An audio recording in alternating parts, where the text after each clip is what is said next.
মাসে 605টি খুন এবং নারী ও শিশু ধর্ষণ হয়েছে 209টি, ছিনতাই হয়েছে 290টি, ডাকাতি হয়েছে 90টি এবং শিশু অপহরণ হয়েছে 196টি।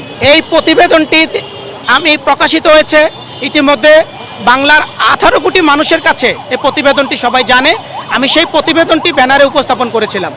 এখানে আসার পরে কে বা কারা আমি তাদেরকে জানি না। তারা প্রথম পরিচয় দিয়েছে তারা ঢাকা ইউনিভার্সিটির কোনো একটি হলের ছাত্রদলের সভাপতি। তারপর তারা পরিচয় দিয়েছে তারা জুলাই যোদ্ধা। এই জুলাই যোদ্ধা পরিচয় দিয়ে আমি প্রতিবাদের বিপক্ষে তারা অতর্কিত আমার উপর হামলা করেছে এবং আমার ব্যানারটি আমার কাছ থেকে ছিনিয়ে নিয়েছে। আমি ব্যক্তিগত মতামত প্রকাশ করার রাইট আমার আছে, কারণ আমি এদেশের নাগরিক, এদেশেই আমি ভোটার।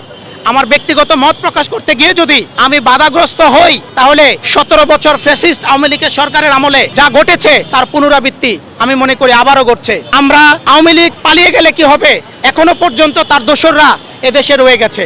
এটা আমার তীব্র নিন্দা জানাচ্ছি এবং 18 কোটি মানুষের কাছে বিচার চাচ্ছি। এই ব্যানারটিতে লেখা ছিল টিভিআই এর একটি প্রতিবেদন।